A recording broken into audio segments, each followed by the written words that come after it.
그래서 이 면접 강좌를 하는 것은 제가 봤을 때는 한 3단계 정도를 보는데요. 사실 많은 학생들이 그리 생각하거든요. 20대는 저는 아무것도 관심 없습니다. 일단 무조건 합격하는 게 원합니다. 이런 얘기를 하거든요. 그런데 그런 태도들이 면접관들은 이미 달고 달았다고 경험이 풍부한 사람들이라는 거죠. 경험이 풍부하고 사람을 많이 달아봤기 때문에 인간한 정도는 거의 눈에 다 보인다는 얘기입니다. 거의 눈에 보인다는 거고, 그래서 제가 생각했을 때는 지금 이제 여러분들은 어떻게 보면은 뭐라고 그러죠?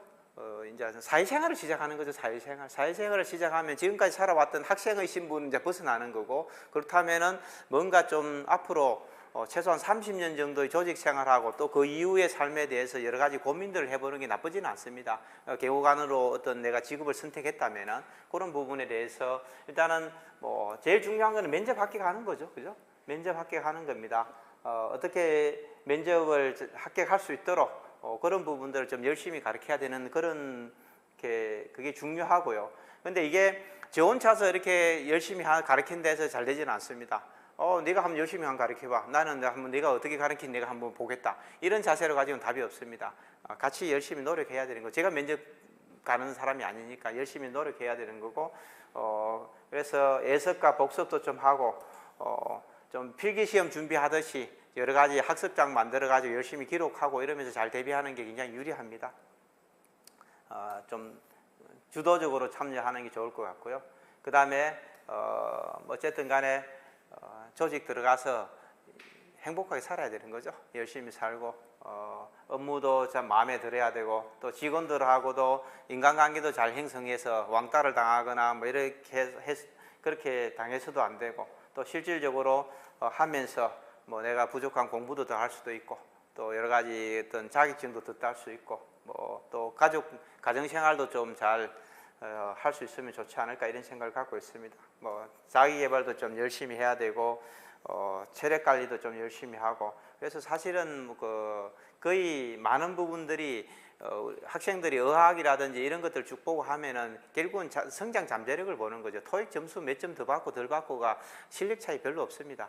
사실 가서 영어를 아주 많이 쓰는 것도 아니고, 한국에 있으면 거의 쓸 일도 없는 거고, 사실 깨놓고 얘기하면은 그런 부분들인데, 이 친구가 살아오면서 이런 외국어를 배우기 위해서 어떤 노력들을 해왔고, 앞으로 또 이 정도 노력한 걸 보니까 앞으로 어느 정도 성장 가능성이 있는지 그런 걸 판단하는 거거든요.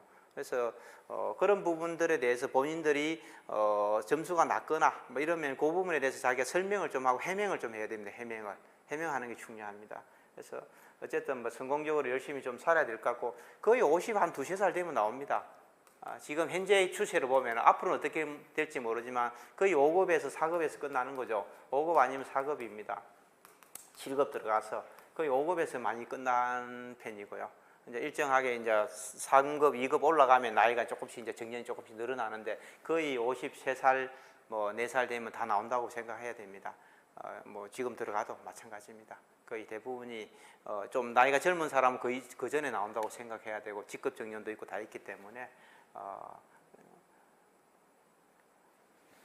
근데 이제 50 서너 살 나와서 지금 남자들 평균이 한 89세 되는 것 같아요. 평균 수명이요. 여자들은 91세입니다. 54살에 나오면 거의 몇 년이에요? 35년 정도를 또 더 살아야 된다는 얘기죠. 연금 받아야 되겠지만 연금도 몇 푼 안 됩니다, 사실은. 거의 많지 않습니다. 고위직으로 나왔을 때는 좀 되는데, 사무관, 서기관 정도 나와가고, 서기관도 오래 다는 건 아니거든요. 나갈 때 너무 5급이라서 좀 하니까 한 1년 정도 4급 달고 그냥 나가는, 퇴직하는 조건으로 달아 승진시켜주는 그런 경우들이 대부분입니다. 사실은 거의 대부분입니다. 그러다 보니까 이렇게 해야 되는데, 어쨌든 인생 2막을 옛날에는 그렇습니다. 이 경호처 나오면은 S원이라든지 공기업이나 이런 데 가가지고 감사도 하고 이리저리 이렇게 하면서 좀 먹고 살만하기 좀 편했습니다. 생각보다. 평상시 또 이렇게 자기 관리 좀 해놓고 하면은 대통령 청와대 올 때 뭐 그 공기업 사장들이라든지 뭐 이런 또 이런 가을린 기업들하고 조금씩 잘 케어해 놓으면은 그 사람들이 배려해 주거든요. 또 보답합니다. 보답하기 때문에 먹고 사는데 뭐 크게 지장 없었어요. 근데 지금은 이제 그런 것들도 많이 없어졌어요. 많이 없어지고 앞으로 또 가면은 더 없어질 가능성이 높은 거죠. 그러면 본인들이 실력을 갖고 이제 먹고 살아야 된다는 얘기죠. 실력을 갖고 먹고 살아야 되는데 그게 만만치 않습니다. 지금 민간이 생각보다 많이 발전했습니다. 옛날에는 경호처가 굉장히 선진화되고 많은 노하우를 갖고 있었는데 지금은 S1이나 이런 조직들이 제가 봤을 때 더 많은 걸 갖고 있습니다. 더 많은 걸 갖고 있고 뭐 그런 측면에서 경호처에서 퇴직한 사람을 데려다가 새로운 지식이나 기술들을 받아들이고 배워야 되겠다는 생각들을 많이 하고 있지 않다는 얘기입니다. 그래서 그런 부분을 대비하려면 본인들이 개개인들의 노력들이 조직 생활할 때 상당히 많은 노력들을 해야 되고 그렇게 해야만이 퇴직 이후의 삶도 좀 괜찮다 이렇게 좀 볼 수 있을 것 같고요.